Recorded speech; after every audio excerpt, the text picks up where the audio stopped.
नमस्कार साथियों।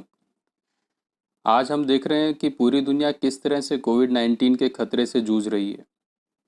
ऐसे में अखिल विश्व गायत्री परिवार की तरफ से नई दिल्ली में यज्ञोपैथी टीम में जुटे हुए कुछ स्वयंसेवकों ने एक नई पहल की है।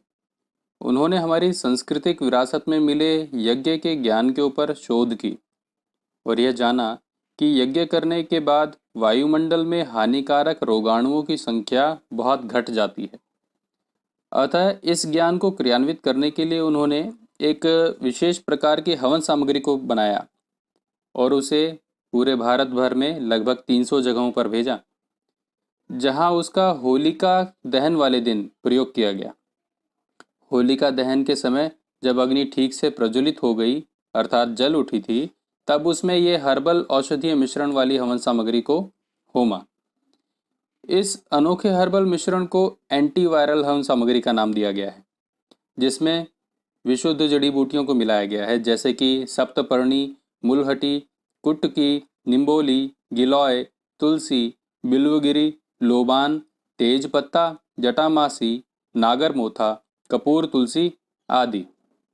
यज्ञ के ऊपर अभी तक की हुई शोध में यह स्थापित हुआ है कि यज्ञ में हवन सामग्री होमने से वो जलने के बजाय वाष्पीकृत होकर वायुमंडल में घुल जाती है, अर्थात जो धुआं निकलता है वह एंटीबैक्टीरियल क्षमता वाला होता है, जो कि हानिकारक कीटाणुओं को मारने और एक प्राणिक ऊर्जा का सुरक्षा कवच बनाने में सक्षम होता है।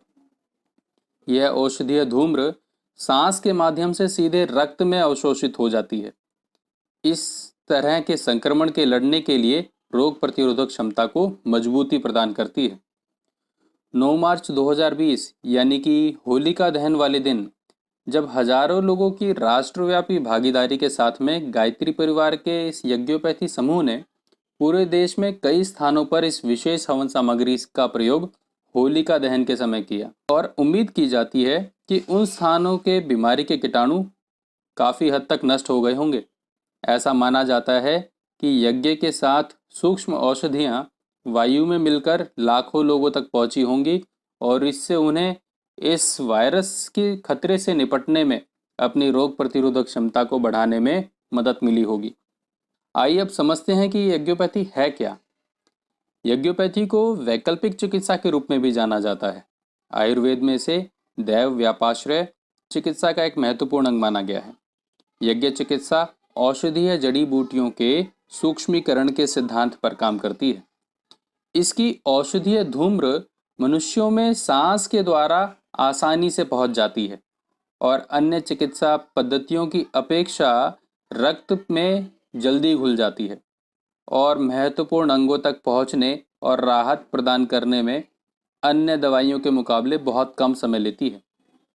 यज्ञोपैथी देव संस्कृति विश्वविद्यालय द्वारा प्रचारित यज्ञ उपचार की एक सशक्त वैकल्पिक प्रणाली है, जिसमें यज्ञ की अग्नि में औषधीय जड़ी बूटियों से उत्पन्न किए गए धुएं द्वारा उपचार किया जाता है। इस धूम्र में एल्डिहाइड्स, कीटोन्स और कई टर्पाइन जैसे गैसीय उत्पाद पाए जाते हैं, जो सक्रिय एंटी माइक्रोबियल गतिविधियों को बढ़ावा देते हैं और वातावरण में और विभिन्न सतहों जैसे कि सोफा, मेज, बेड, कपड़े के पर्दे आदि में छुपकर बैठे हुए कीटाणुओं को नष्ट कर देते हैं। यज्ञ के स्थान पर बहुत अधिक मात्रा में प्राण ऊर्जा भी इकट्ठी हो जाती है, जो कि वातावरण को जीवाणुरोधी बना देती है। डॉक्टर ममता सक्सेना, जो कि एक वरिष्ठ सरकारी अधिकारी हैं, उनके शोधों से यह निष्कर्ष निकल कर आया है। यहाँ ध्यान देने वाली बात यह है कि यह शोध उन्होंने central pollution control board Delhi के साथ मिलकर की है। यज्ञोपैथी समूह अपने स्तर पर कोरोना वायरस की इस वैश्विक महामारी के विरुद्ध लोगों में रोग प्रतिरोधक क्षमता बढ़ाने के लिए इस तरह के शोध और प्रयोग करने के लिए विभिन्न प्रकार के संस्थाओं के साथ काम करने के लिए तत्पर है। आप भी हमें सुझाव और कमेंट बॉक्स में अवश्य भेज सकते हैं। धन्यवाद।